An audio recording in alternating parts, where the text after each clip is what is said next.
could not be here today, was going to be here. And in the middle was Brian Peck, the Mohawk. He's still around doing things. Let's go all the way to the end, please, for Tony Gardner, and then we'll talk to Kenny Myers. Tony, how did you get on this movie? And you're going to flip everyone out. How old were you when you got the job? I was either 20 or 21.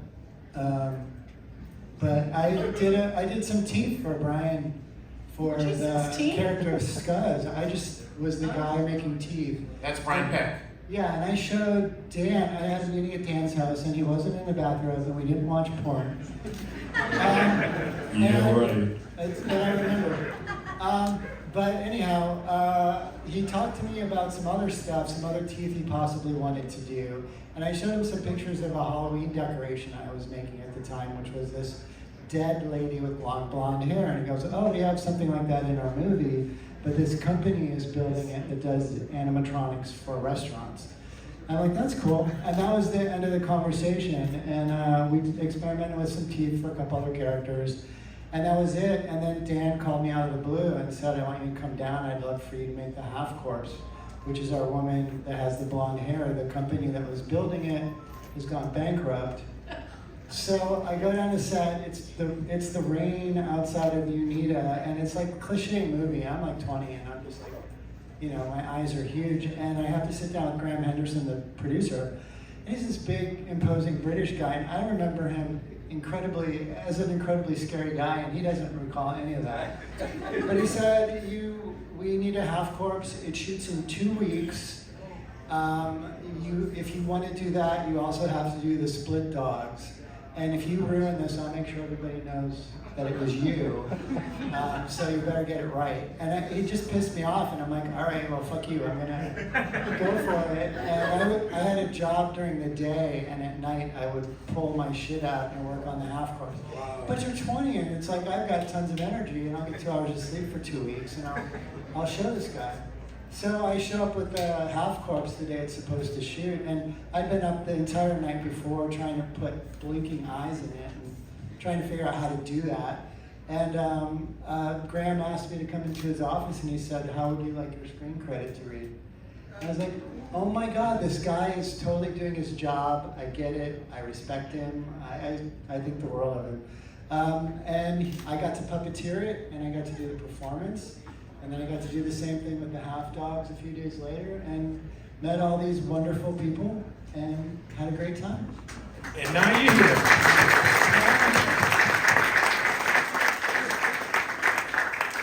In addition to Tom Matthews here, we have 3 male leads in this film. And this is a little sad, but they're no longer with us.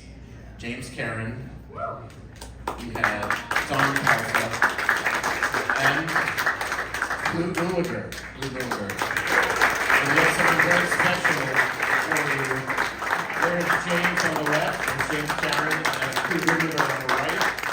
And those are courtesy of Kenny Myers. And there's his favorite drink.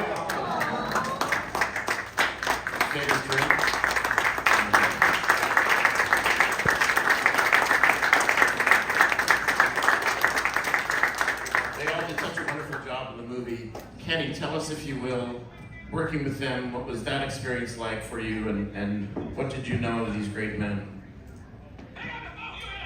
I was working in the strip club. I was at Dan's house. I actually got called on a Friday afternoon after they were in production for 2 weeks, and they called me in and said, we have some problems, would you like to step in? I had no idea what the problems were. I didn't ask. I said, well, when are you going to start filming? And they went, well, we're filming now. And I went, are you? And I said, when do you want me to take over? And they went, now.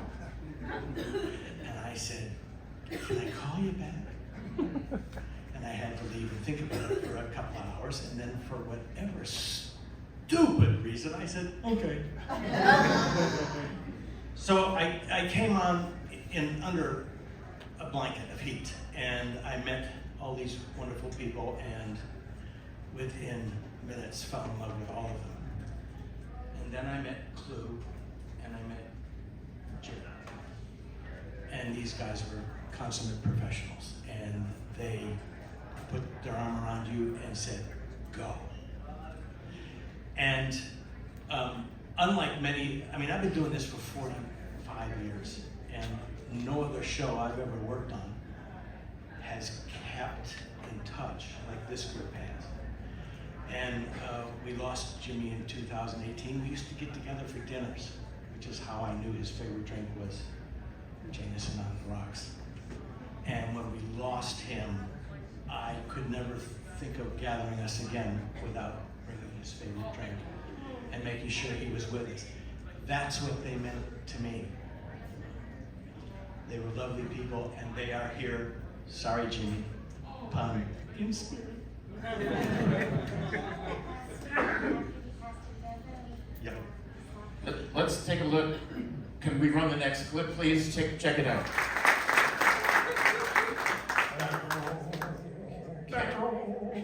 Kenny Myers right here is a master of what we call special makeup effects, right?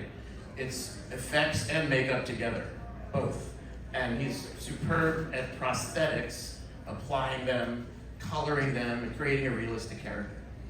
What is the secret to special makeup effects beyond just being a makeup artist in general? That's a really good question. Don't you? I just said the same thing. Dumb enough to say yes? Maybe that's Dumb enough to say yes and listen to what they ask for. and try to get it to them. That opening sequence. Dumb enough to say yes and smart enough to get it right. Thank you. That opening sequence, as the corpse begins to melt, was done post-production in my studio, in the doorway of a barn. And what Dan loved about it was, as it gets towards the end, all of a sudden there's a flash of flame and the window shatters. That window was Pyrex, it's not supposed to shatter. But basically what happened is I cut a hole in the face side underneath. And I had, you ever seen those torpedo heaters? Red, yellow? And it was an autumn day, and we fired it up, and I had made the face out of multiple layers of wax. And what you can't hear, which I really wish you could, is Dan going, "Make it melt faster!" And it was sitting on a table. I picked up the machine, kicked the table away, and jammed it in the hole in the barrel. And what you saw was the hair igniting on the character, and the heat from the flame is what shattered the glass. And Dan going, "Fucking A, let's do it again!" I think you're out of your fucking mind. You got another barrel? No. That's it.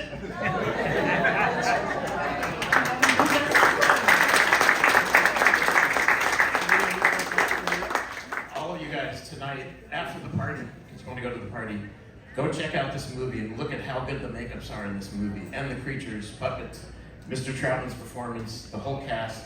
It's amazing. It hasn't aged. Unbelievable. Can we watch another clip, please? Check this out. I need a chair. I need a cigarette.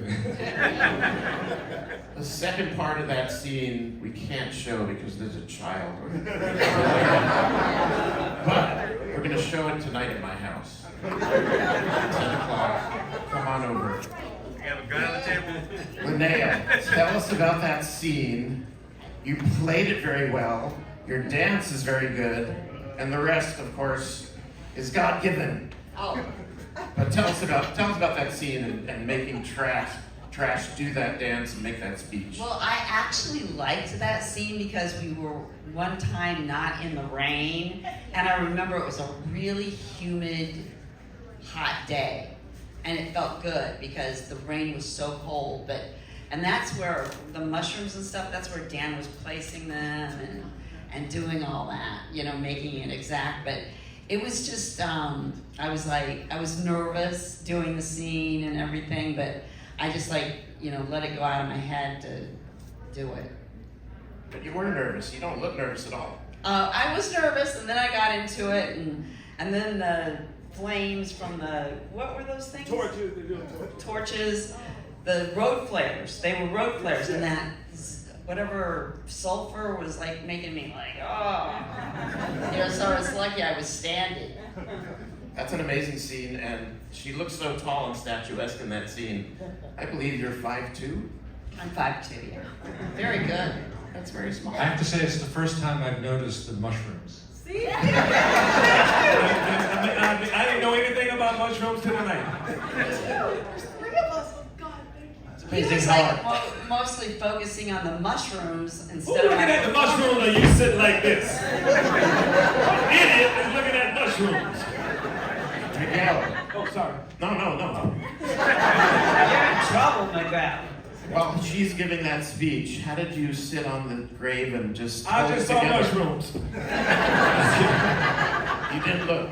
No, that was my first movie. I didn't even know you could take off your clothes like that in a movie. So all of this was real for me. And if you notice, all throughout the movie, only after that scene, every time you saw trash, I had it by the hand. That wasn't in the script. Miss Remember Randolph. we ran up, it was raining, we ran up and I grabbed up my hand and pulled it like this, and we was on the thing when it was raining. All that time I was holding her hand, it was after I saw her. Miss Randolph, That yes. was really the funny part about it, that none of the guys knew she was going to be naked in the movie. And it's like, I read the script and knew it was coming, and you didn't know, they didn't? No. John was shocked. When she started taking off her clothes and dancing, he couldn't believe it. It was right there. John, I got hungry. He thought I was crazy, probably. Can we run the next clip, please? Check this out, guys. Oh, you gonna show that? You're tough, Miguel. Throwing that pink pan at it. Right in the head, too. Yeah, and Miguel, you haven't changed it a bit. You're exactly like that. I'd like to start with Mr. Matthews and go down the line for the actors. What is it like to play a movie like this, which looks like it's so much fun?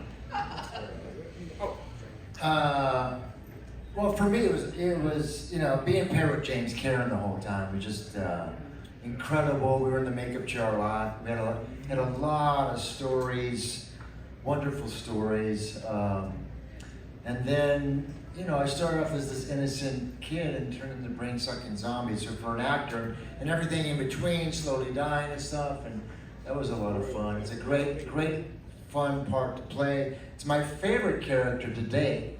Of all the movie roles, and also my filming experience, because Dan was really collaborative. Jimmy and I, we talked about every scene with Dan. Some of the great stuff came out, was improvised. Like when Jimmy dies, that was his whole.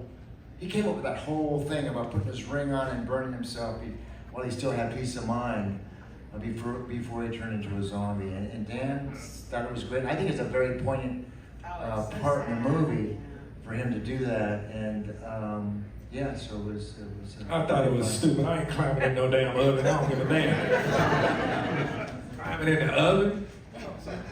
Mr. Hernandez Jr., it's your first movie. Tell us of the experience. Was it a blast to make this movie? It was just fun to me. It was all awe-inspiring to me. Just the process of being on the set, because I came here. I was homeless at the time. I was still homeless at the time. And they didn't know that at the time. I was living at the Union Rescue Mission, shooting to the set. But it was all art and wonder for me. It was just fun. I got to see a naked girl. I got to be in a movie. Everybody was nice and cool, and the little stupid cliche you always hear, but it was real. We were like a family. It really felt like that. Amazing. Mr. Troutman, a fun experience playing a zombie? Well, yes and no. I mean, being inside that suit is not fun. And the schedule was always like, they were always behind schedule, so they would always be getting me into the costume, and I'd be sitting around with the head on for hours for, no real reason.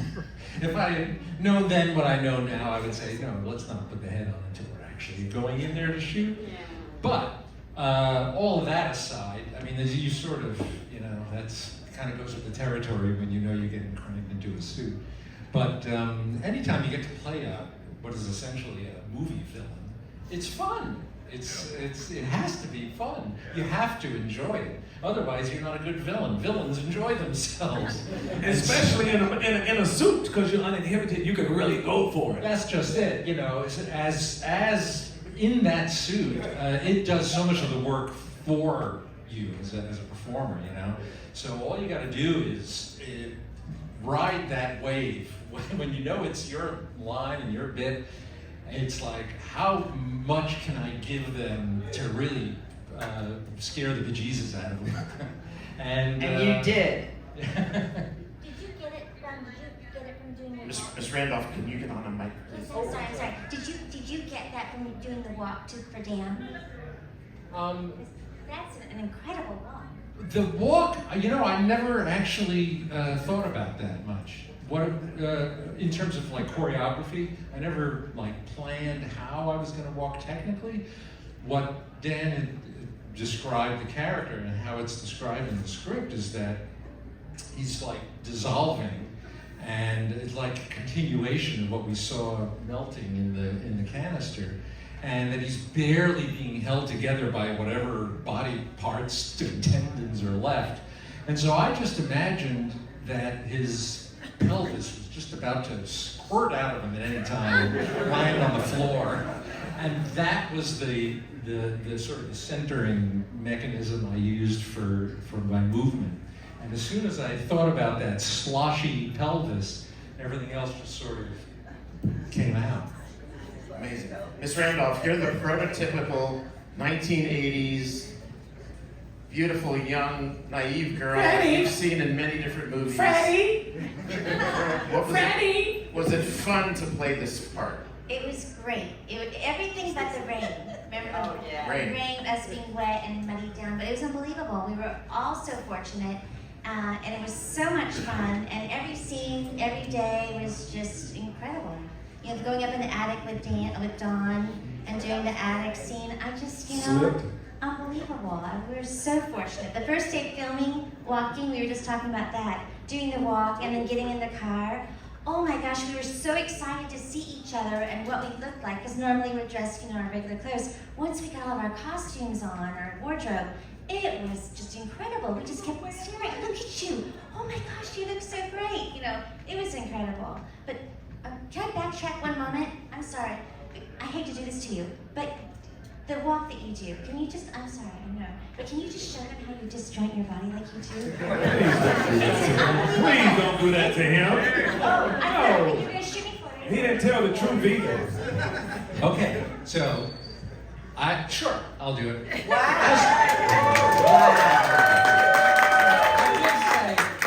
will say this though, that without the suit on, mostly it just looks like the reaction I get is, oh, that poor old man, somebody help him across the street or whatever.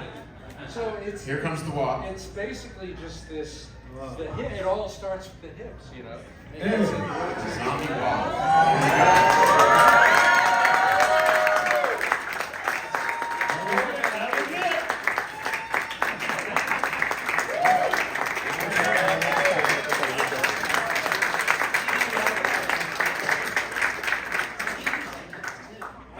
Miss Quigley, Trash becomes a zombie in the last part of the movie. Tell us what it was like to turn into this rabid, ravenous, murderous zombie after being the nice trash in the beginning. Well, we went through 2 different masks. That's why Kenny was brought in, because the other one did not work.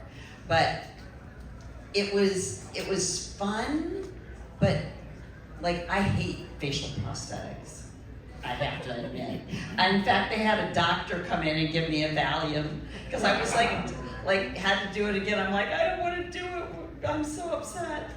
And it was fun though. It was a lot of fun to like walk, and like the scene where I'm going after the homeless man. That was fun to come out of the fog and bite him. But everybody asked why the mouth was so big. Not me. But that's what Diane wanted, right? Oh, God. There's children in the house. Not only are you in full Yeah, and I had other prosthetics too. Sure. I understand. Kenny, And did you ever put on that prosthetic? I'm not talking about it. Okay. His wife is here. Okay. Full body paint though. You're headed to a body Oh paint. yeah, and it was waterproof. the paint. So I would go home at 6 in the morning. I couldn't shower it off or anything. It just stuck. Ooh, so I'd go to bed with this white paint on. Was that a death mask that you guys had to cast? Your whole face was in plaster? Yes. Yeah, Yes. I've done those a few times. If any of you have experience, it's plaster and it dries hot and it makes it smaller. So if you're a little bit claustrophobic, you go it's nuts. a nightmare. Yeah. Life casting is the first step. You get the actor, Kenny, Tony, Rick Baker, Rob Bottin, Greg Canham. You get the actor, you immediately life cast, so that you can sculpt the prosthetics. I didn't mind the life cast. It actually felt like very soothing to me. It's just the glue and everything that they put on you. Miss Shepard, fun to play a punk in 1984. No, James Karen. When you did, I'm so sorry. James Karen, when you did his mask one time, he was sitting in the chair. He's an evil practical. Tell that. I'm so sorry. It's a great story. Okay, so, everybody talks about, they don't like to be in a life cast for very long. And Jimmy Karen was like, I had to cast him during this movie for something else. And he's like, I'm totally fine with it. And I said, okay, can I put you in a chair and put your legs up? Because this is supposed to be a body, we want all the compression in your neck. And he's like, sure. So we had him in a chair. He was sitting on a director's chair with his feet on the other one. And I asked him, I said, can we put the bowl of alginate in your lap while we're doing the makeup? Because it's convenient, it's right there, and we can just go right on your head and put all this stuff on. So we do the alginate, and then we do the plastic bandage, and he's gone silent, and he's stopped moving or responding to anything. I said, Jimmy, I'm just gonna take the bowl out of your lap now, okay? You go, Jimmy, nothing. I go to move the bowl, and his hand goes off the side of the chair. And I remember looking up, and Brian Peck was on the other side, and I remember literally probably shitting my pants, thinking I just killed a guy, and we gotta get him on the floor, and we have to do CPR, and we checked for breathing, there was no breathing. So I'm like, we gotta get this off. So I grabbed both sides of it, and I'm torquing it to get it off of his face. And once it starts to come up, his hands shit up, grab my hands, and all I hear is, And he's like, I thought you didn't know I used to be an Olympic swimmer, and I can hold my breath for 3 minutes. I was like, I'm gonna finish this body, and I'm gonna throw it off your roof in front of Alma. So we just go to work, because I never got it back. I still owe him. But yeah, he was a great practical joker. Great story. No, it's okay. Miss Shepard, before we, playing a punk done up like that in this movie, Yeah, attractive. was it a fun experience for you? Oh, no. And why? Why? I had a problem with this line called "Go Choke a Chicken." I just didn't understand. I grew up on a farm, so when they say choke a chicken, you take it out to a stump, you have an axe, and you choke the chicken. And I kept on saying, no matter how I said it, I was not saying it the way Dan wanted. And he started screaming, and the sun was coming up, and we're losing our what is it, losing light or losing dark. And takes were going by because back in the day, this is when they used film, and somebody would sit there and write, take 39, take 42, 49, and everyone's like, oh, would you say it? And then finally I said it, and then all of a sudden Suicide comes out and says ball buster, some made up line that was not in the script, and I'm like, ooh. And then they all split. The entire crew split and left me there, and I'm starting to cry because, like, what, you don't like me? Oh my God! Like, after 40 takes, I wouldn't like you. You guys all split. John at least pat me on the head and said, good try. You joking about 40 takes, right? No, 50. It was actually 50. Impossible. I will never believe that till the day I die. No, they used ends. This film used to come in these canisters that were ends, and so they used ends on Short ends. Short ends, just to whatever. I think Dan was just being mean to me. See? Same thing. Well, I'm a girl. 50? 50 Follow takes. again, It was girl. humiliating, and believe me, I've heard about it for years. Okay, let's go to the last clip, please, and check this out. This is one for the ages. Watch this.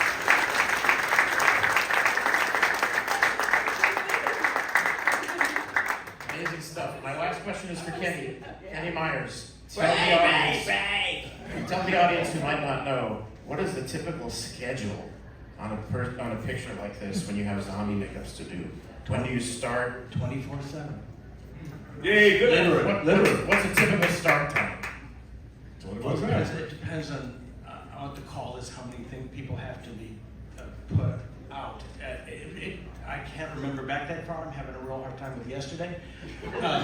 But on one, just as a yardstick, on one TV movie back in the late 80s, our call was 11:30 the night before for 300 zombies at 7 a.m. the next day.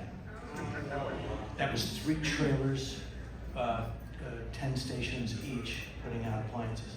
30 artists. 30 artists. 30 artists. Kenny Myers, give him a big hand.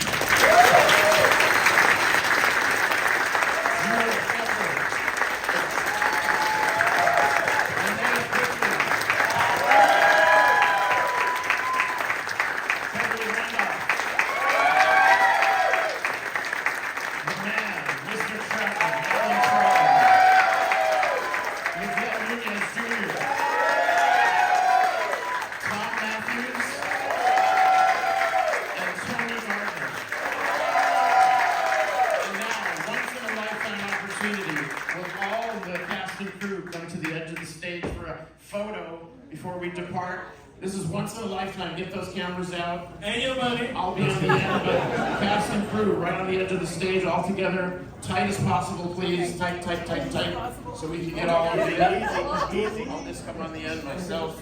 And pop those photos, please, and send them to me. I don't have my camera. Pop those. Okay, everybody get nude. Did you guys have fun? Yeah!